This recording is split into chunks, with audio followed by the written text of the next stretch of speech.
Bom, olá, tudo bem? Meu nome é Edmar Santos, como vocês sabem, aqui no canal Evidências Médicas, e é um prazer grande estar falando mais dessa vez com vocês. E no Brasil, a principal causa de morte é o AVC, o acidente vascular cerebral, que constitui, né, se encontra no bojo das doenças cardiovasculares, seguida de perto pelo infarto agudo do miocárdio. A principal causa de acidente vascular cerebral, o principal motivo pelo qual as pessoas desenvolvem o acidente vascular cerebral, ou AVC ou derrame, é a hipertensão não tratada. Tem outras causas também, né? Como fibrilação atrial, enfim, tem outras causas, mas fenômenos embólicos, etc. Mas a principal causa é a hipertensão.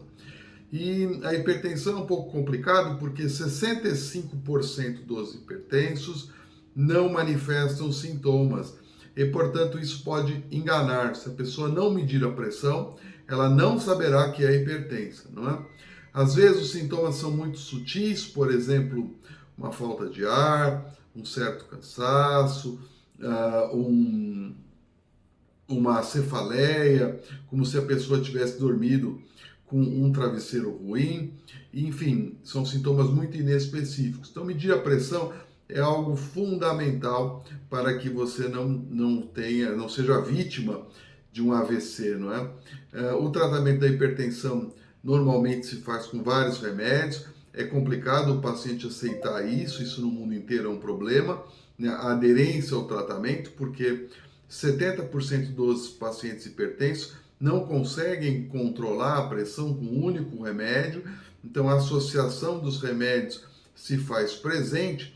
Então aquela ideia de que aquele remédio não está funcionando mais para mim não é bem verdade, né? O que ocorre normalmente é que você fica mais hipertenso com o tempo, porque vai havendo um reagenciamento no corpo do colágeno, do cálcio, e eles vão se alojando na parede dos vasos, deixando os vasos mais endurecidos, né? A rigidez arterial vai aumentando e por isso a pressão vai subindo, existindo então uma relação linear do aumento da idade com o aumento da pressão. Contudo, sempre cabe ao médico buscar causas de hipertensão, não é?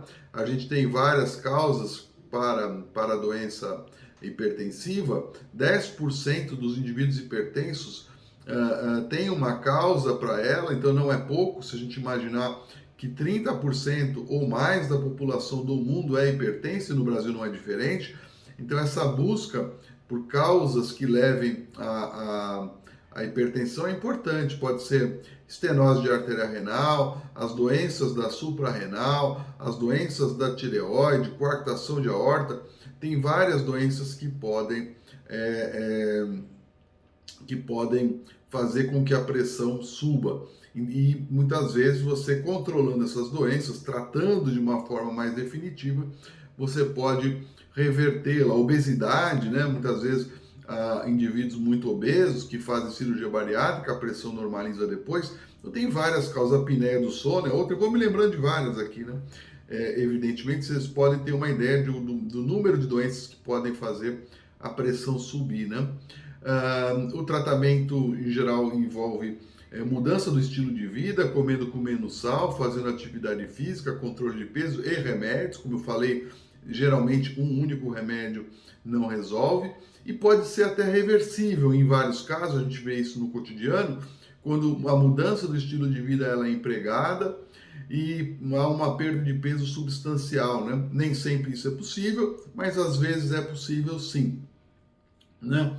E cabe também avaliar o prognóstico, ideias de que como esse indivíduo vai evoluir. Uma das formas, claro, é através de exames simples como o eletrocardiograma e o ecocardiograma e exames de função renal para você ver se há então lesão de órgãos-alvo, que a gente chama, e aí indica um prognóstico pior, não é? Mas também exames como, por exemplo, que eu gosto muito e peço e acho bem interessante, que é a análise de ondas de pulso, medindo a pressão central, ou seja, quanto de pressão tem dentro do coração, e também o grau de rigidez arterial pela velocidade de ondas de pulso.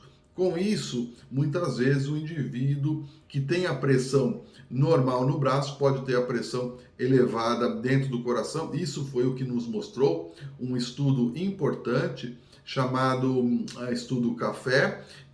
Havia um comparativo entre atenolol e anodipina e que ele mostrou que haviam pessoas que abaixavam a pressão no braço, mas não abaixava a pressão dentro do coração. Por isso eu peço esse exame e uso ele como uma referência no tratamento dos indivíduos hipertensos. Bom, enfim, temos muito mais coisas para falar, mas o espaço aqui não permite, senão ninguém consegue ver até o final. Um grande abraço, continuo de olho em vocês, até logo.